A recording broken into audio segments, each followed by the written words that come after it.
Welcome, everyone. Season 1, Episode 1, Talking Titos podcast. And this is a podcast of the Chronicles of being Filipino American, growing up in America, born. You were born here. I was actually born in the Philippines. And, this is my co-host, Mel. What's up? Mel is, we're both in Chicago. We met from Jiu-jitsu. Yeah. We happen to be training partners, and we made our black belts after training. Mel's been training martial arts for how many years? 14 years in January. Wow, 14 awesome. years in Good the for you. gi. Yeah, and I've been doing jiu-jitsu for like 9 years. So we're both black belts, but this is not a jiu-jitsu podcast. This is more of We're jiu-jitsu weirdos, so it usually ends up back to jiu-jitsu. So right. If it cuts back there, don't worry. We're gonna come back. We're socially maybe a little social awkward because all we do is hang around with guys in sweaty pajamas in our free time. Yeah, Who try to murder us, but it's all good, right? So I have a family here, wife and 2 kids. Mel, I have a son, 9-year-old son. His name's Eli. nice. He's biracial. His mom's white and living the American dream. Married up. I didn't need the green card though. I was born here. That's Cook County Trench, baby. Nice. My son is 23 now. My God, and my daughter is 19. She's in college, and my boy skipped college, non-traditional. You're close 20. You're only 30. 23. No, I'm not 30. It's close 23. You're only 30 now. I was 30 when he was born, but 53. Dang. So, yeah, basically, I was born in the Philippines. Came here when I was in 1972 with my pops. My pops faked some paperwork and lived in Section 8 housing in Chicago. Nice. And brought his wife and my 2 sisters here. And we've been here since the 70s. So that's actually relatively a long time for a lot of Filipinos who came here. Most people I know from the Philippines came here in their 80s. My wife came in early 1990. But yeah, I think my dad came, I think, in like 1977. Here, flunked out of school, was just on some bullshit. My dad had enough and was like, "You're going to live with your titas in the States. Nice. You don't want to go to school. You don't want to work. You're out of here." So he landed here in 1977. My mom came. Did they meet here? Or yeah, they met here. Nice. My mom came during that rush during the Vietnam War for the nurses. Wow, a Filipino nurse. Yeah, imagine that. So yeah, mom came in. They met here in Chicago. My mom went to get her state license at Moraine Valley with my Tita Nini, my dad's youngest sister. And my mom used their other sister's residency to get cheaper tuition. And that's how she met my dad. Wow. So was she around during that time where that guy killed those nurses, man, Richard Speck? So this is crazy. I don't know. My Tita Stella, whose house that the address that they used, her classmate was the Filipina that survived that was underneath the bed. Hold on, okay. So back to Richard Speck, which probably people don't know about, but he was a serial killer who killed a bunch of nursing students in the 70s, right? And some of them were Filipino. That survived. She hid underneath the bed and listened to her roommate get raped. And then Speck put the gun inside of her and shot her, and that's how she died. And oh my God. She hid underneath the bed. There's like blood dripping through the mattress. She hid so long, that the blood like seeping through the mattress and dripping on her. And then my mom worked at Stateville. She worked Department of Corrections for like 27 years. Yeah. She would see Richard Speck. Oh my God. All through Stateville. He was a painter, so he had free access. He moved around the prison freely, she said. And he made some of the best hooch, I guess. Like, he had the protection, I guess, of the GDs because he made the best booze. Wow. And then things changed for my mom at work when the video came out of Richard Speck there's a video of Richard Speck wearing women's panties. Yeah, he looked like a woman, right? He was taking estrogen pills, which gave him titties, Oh my God. and he was snorting coke and then drinking his hooch. Wow. And my mom was watching it on the news, like, I remember that video came out, and I don't remember seeing, because I didn't know much about him, but I researched him once I learned that there were some Filipino nurses. I felt so bad. Yeah. Like back in the 70s, these kids were like just trying to become nurses, and, right. and they got murdered. And then I heard the story about she basically hid, like she squeezed underneath the bed, yeah, didn't get caught. Oh my God. And then my mom, seen him for years. And she was like, yeah, he was under the protection of the GDs because he made good booze. He had access. He had keys, so he was a painter, so he could go all over. Wow. And back then, like 80s, 90s, the gangs ran the prisons. Like, wow.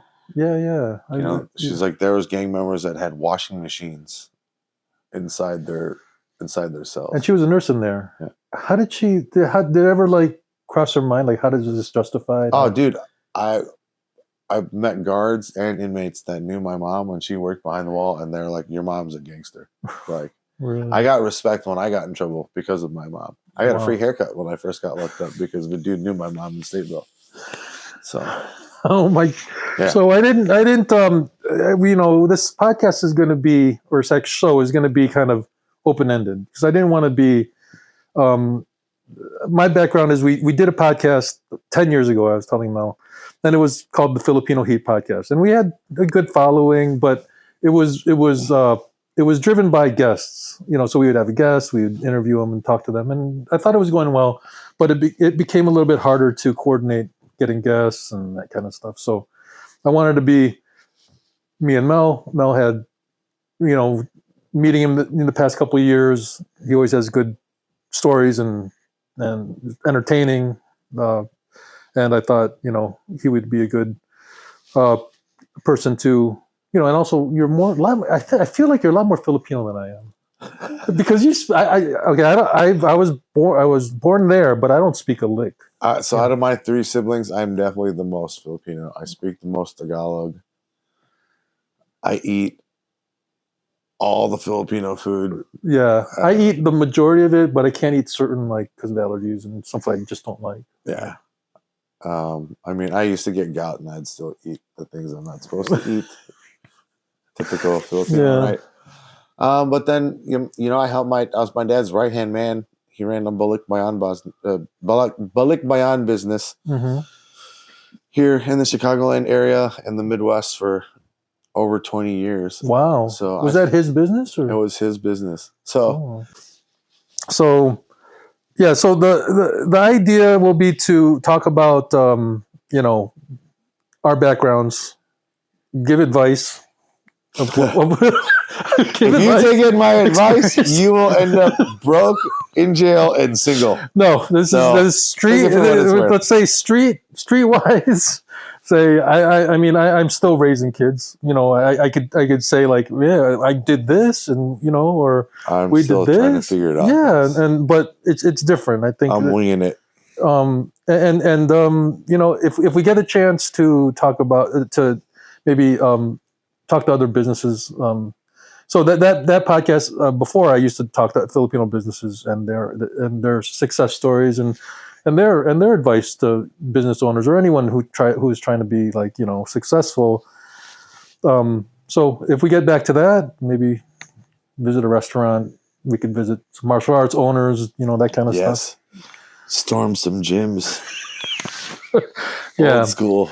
And the typical, maybe if there's suggestions and questions, you could add it to the podcast feed or YouTube channel. So that's the initial thoughts of the podcast. So hopefully that's the idea. But I'm glad jiu-jitsu kind of is it's a big part of our lives, and I'm glad that we have a good crew of older black belts now.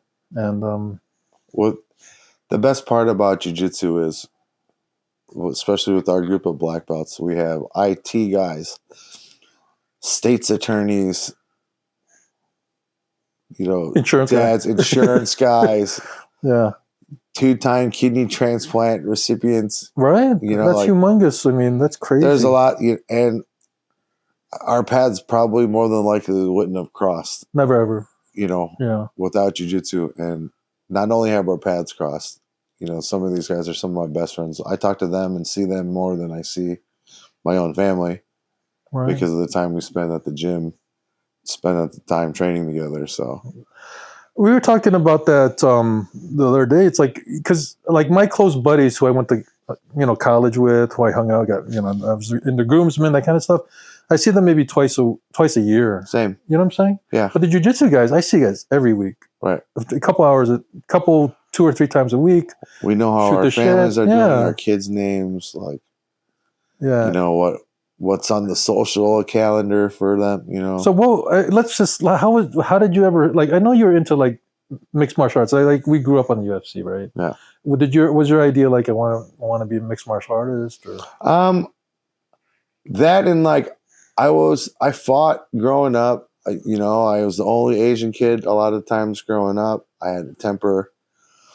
I talk shit, you know. So if you're gonna talk shit, you better be able to back it up, right? Mm-hmm. And I wanted to know if I really had that dog in me. You know, like Right. if this, like, is it all talk? Am I really as tough as I think I am? Mm-hmm. Can I really go in there, stand across from some dude without being drunk, on drugs, angry, upset, and just fight someone?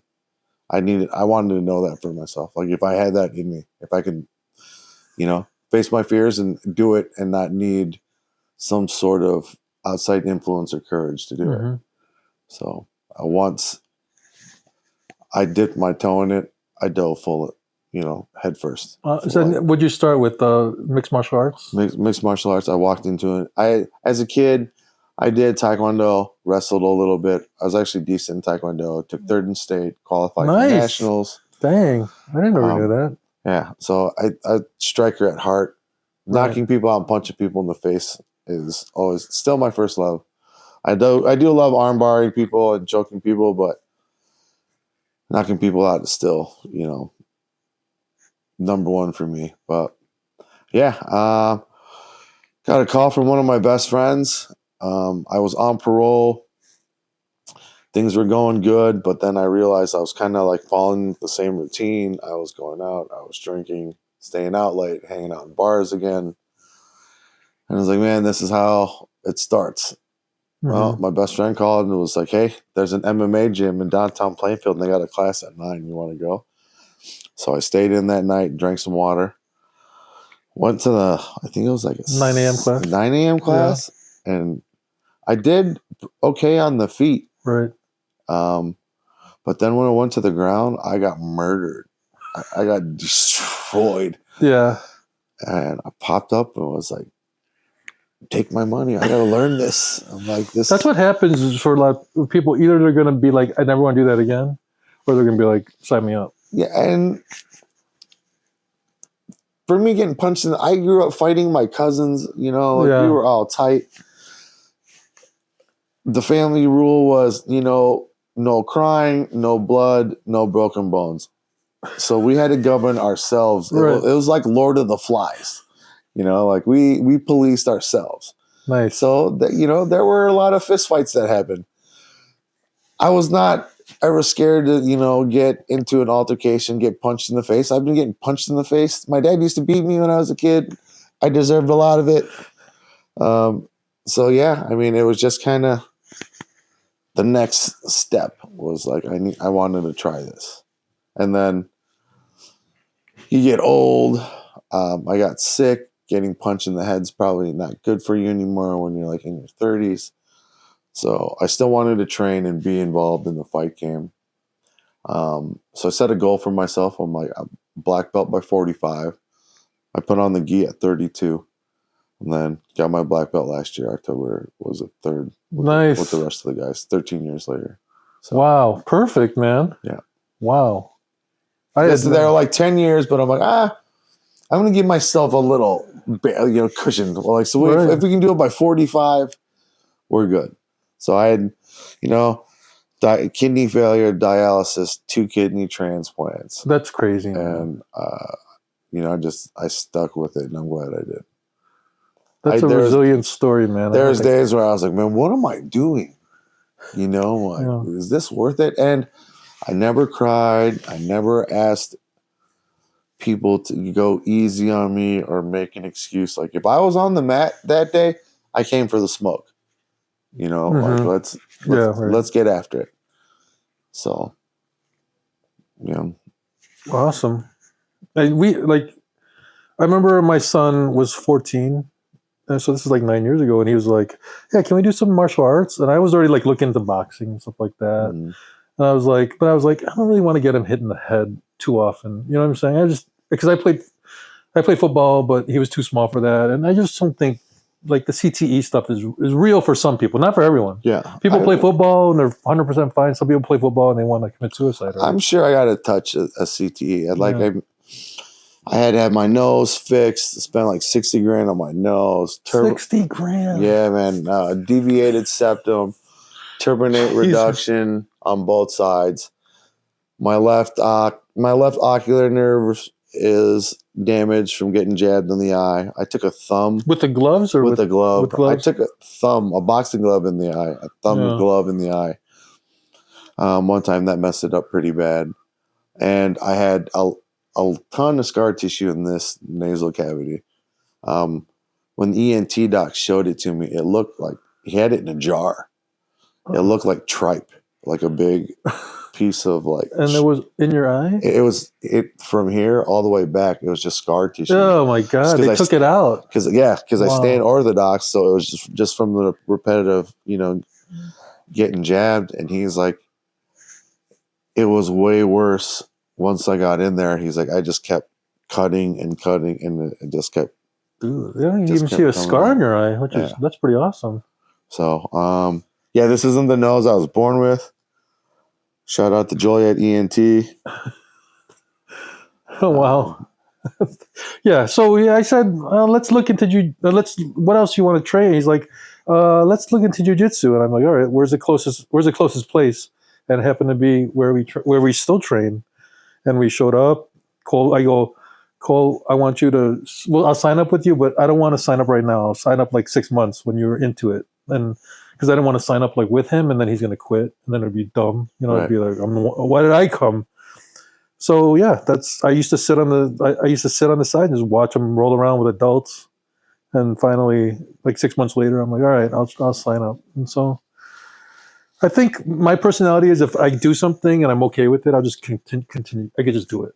Just always do it. And that's what's good about if you're consistent about jiu-jitsu.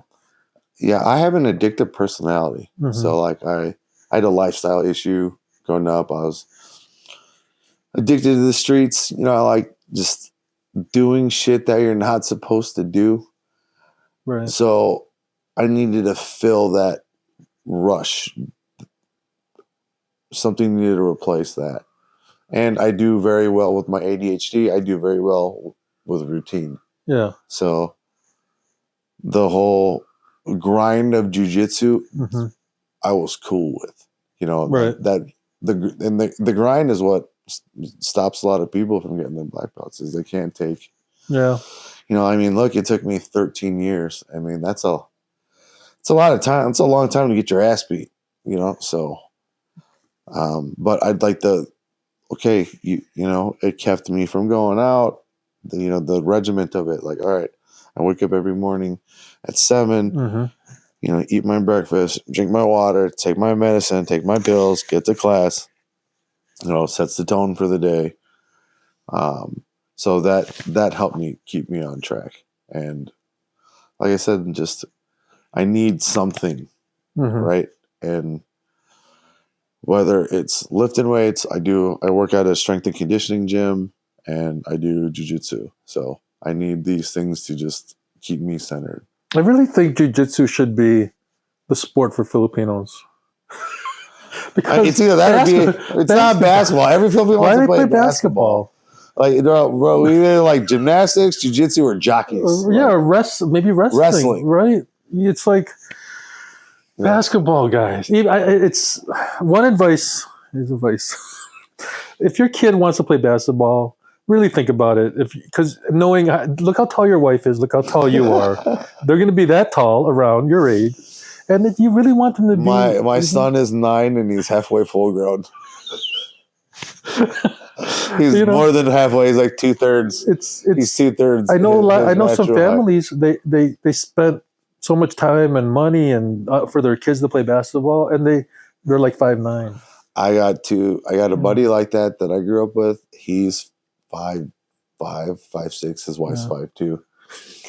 Their son's in basketball. I'm like, dude, he needs to play basketball, or he needs to wrestle or play baseball, gymnastics, jockey, learn how to ride a horse, bro. Like basketball. Well, you're setting this kid up for heartbreak, man. I know, because you say I could be the best shooter, the best passer, phenomenal, but then you just he's going to be playing with guys who are like 6'7" and can jump twice as high as you. Right. And you can't teach that. You can't make up for that. It's just athleticism and size and skill just take over at one point, That's why I think jiu-jitsu would be good, or any kind of martial arts. And it's relatively cheap. Like a gi, you only need one gi. Yeah. I mean, we got to do 100, but it's not like you got to buy skates. No, right? Gear, hockey stuff, or you don't have to travel. They go like if I was a parent, like if I had a young kid. This is the honest truth. If I had a young kid in school, I would figure out a way to send my kid straight from school to a martial arts program, and they could spend an hour there instead of after school, or 2 hours there, and your tuition for that month will be a lot cheaper. Stephen Wonderboy Thompson's family does that. Yeah, and I think South Carolina, they're like American Kickboxing Academy. Right. Dude drives a short bus. If you picks kids up from the local grade schools, takes them to their karate school. He's got a little homework section, and they do that, and then they jump on the mats, and they're doing.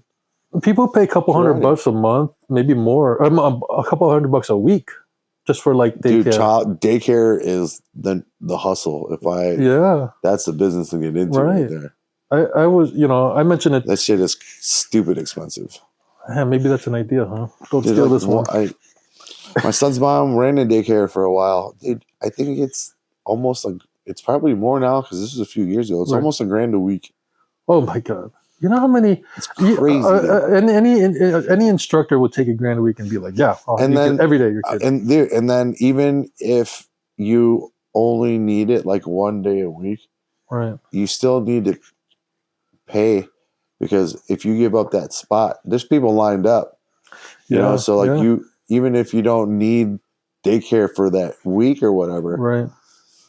Take the kid. You got to take the kid in and use it, because if you don't, they'll replace you with another client. So it's a racket. Man. It is, dude. It's a big racket.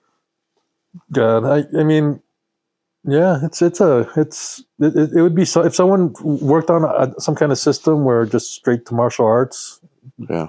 Plus, your kid is doing something that that's productive instead of just goofing off or playing on their phone and that kind of stuff. Yeah. So with my son, if he wants screen time, he owes me mat time.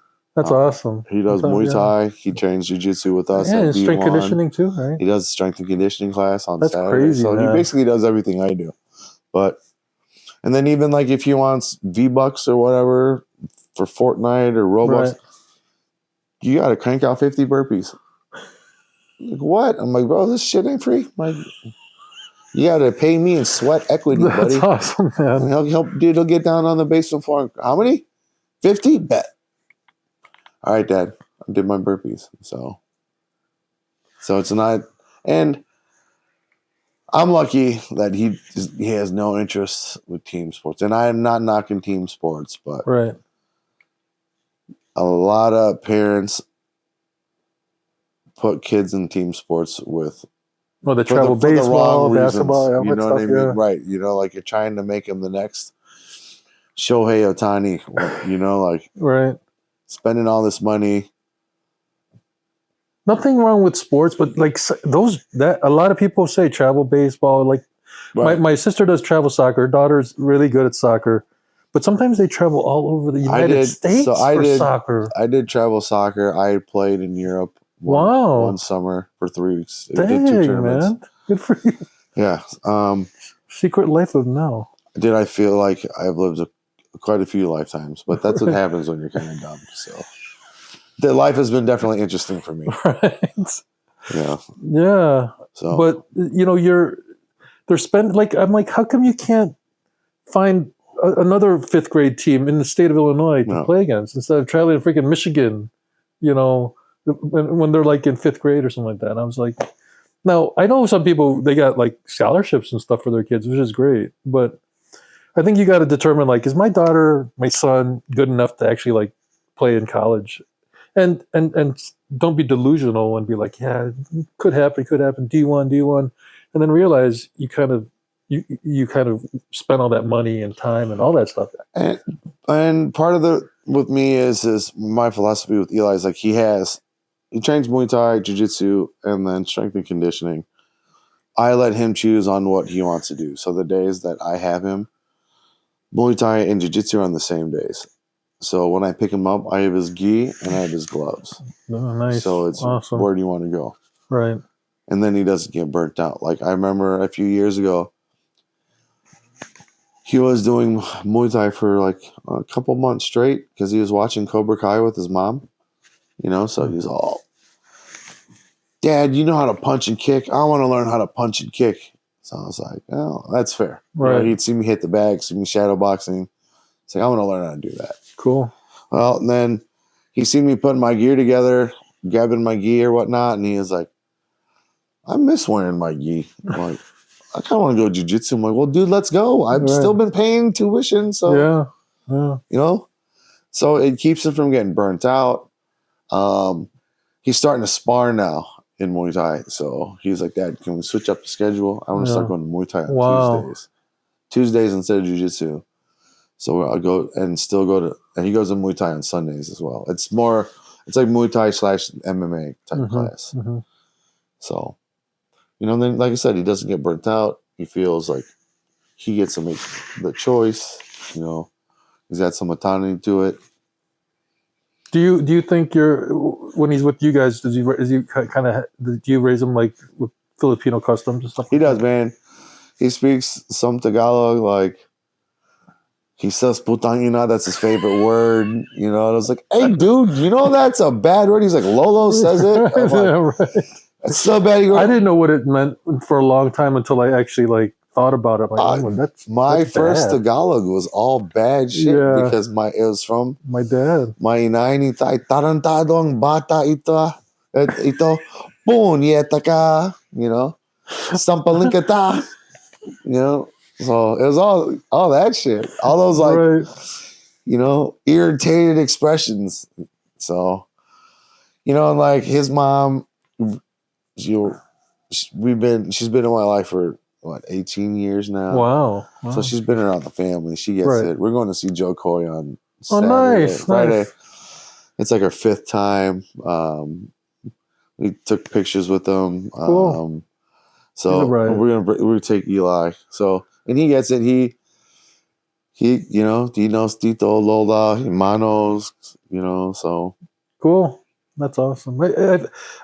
I never even said like Kuya or Ate or anything like that growing up. It was always my sisters, like Janet. My sisters were Janet and Elaine. I said, Janet, Elaine. Oh, really? Yeah, my parents never. I think I talked to my dad, and I was like, how come you never taught us, Tagalog? He's like, well, you didn't want you to have an accent. You know what I'm saying? My parents are like, we didn't think you'd learn English. I'm like, we live in America.